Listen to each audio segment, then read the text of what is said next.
Lalu sampailah mereka di seberang danau, di daerah orang Gerasa. Baru saja Yesus turun dari perahu, datanglah seorang yang kerasukan roh jahat dari pekuburan menemui dia. Orang itu diam di sana, dan tidak ada seorang pun lagi yang sanggup mengikatnya, sekalipun dengan rantai, karena sudah sering ia dibelenggu dan dirantai, tetapi rantainya diputuskannya, dan belenggunya dimusnahkannya, sehingga tidak ada seorang pun yang cukup kuat untuk menjinakkannya. Siang malam ia berkeliaran di pekuburan dan di bukit-bukit sambil berteriak-teriak dan memukuli dirinya dengan batu.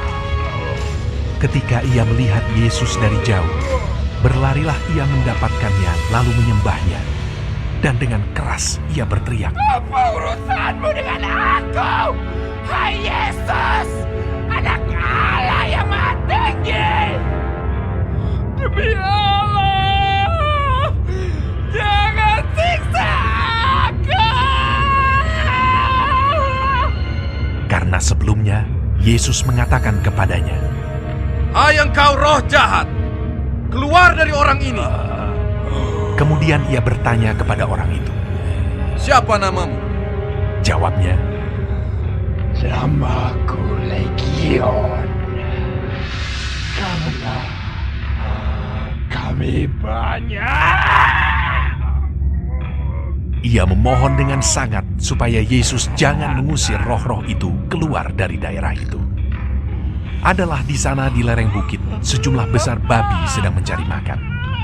Lalu roh-roh itu meminta kepadanya, katanya, "Suruhlah kami pindah ke dalam babi-babi itu.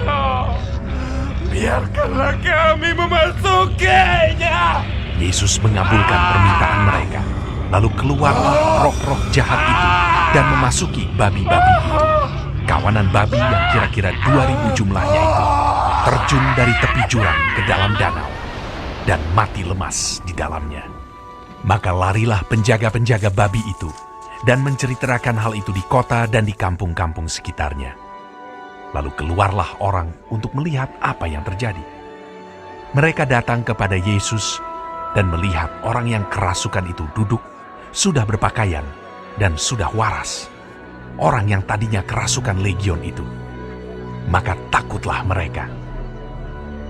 Orang-orang yang telah melihat sendiri hal itu menceritakan kepada mereka tentang apa yang telah terjadi atas orang yang kerasukan setan itu dan tentang babi-babi itu. Lalu mereka mendesak Yesus supaya ia meninggalkan daerah mereka.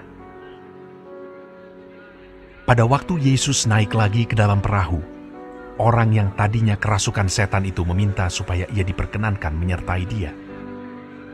Yesus tidak memperkenankannya, tetapi ia berkata kepada orang itu, "Pulanglah ke rumahmu, kepada orang-orang sekampungmu, dan beritahukanlah kepada mereka segala sesuatu yang telah diperbuat oleh Tuhan atasmu, dan bagaimana Ia telah mengasihani engkau."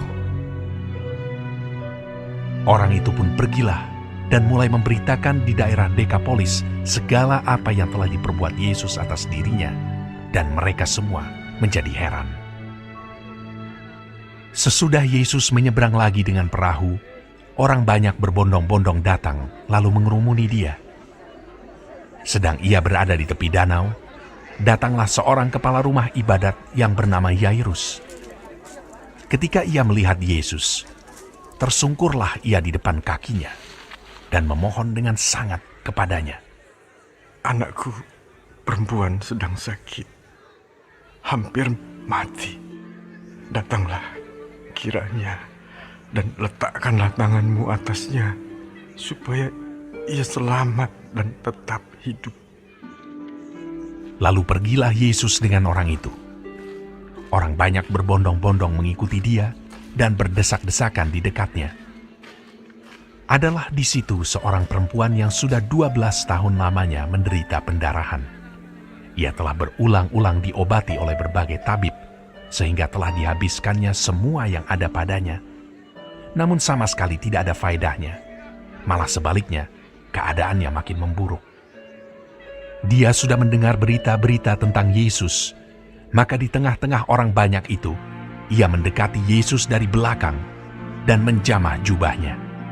Sebab katanya, Asal ku jamah saja jubahnya, aku akan sembuh.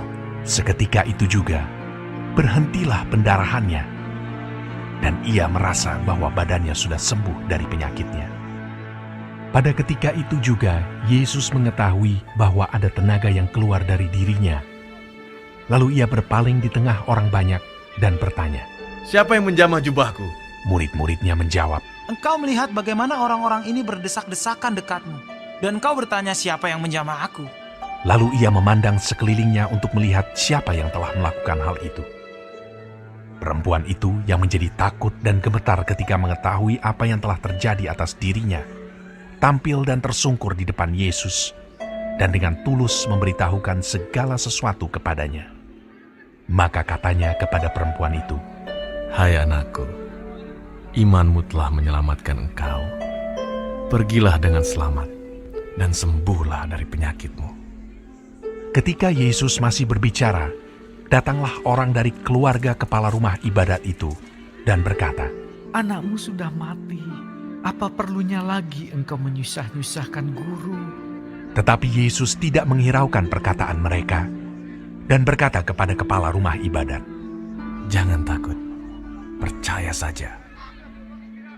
Lalu Yesus tidak memperbolehkan seorang pun ikut serta, kecuali Petrus, Yakobus, dan Yohanes, saudara Yakobus.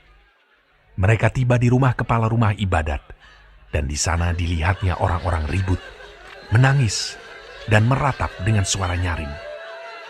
Sesudah ia masuk, ia berkata kepada orang-orang itu, Mengapa kamu ribut dan menangis?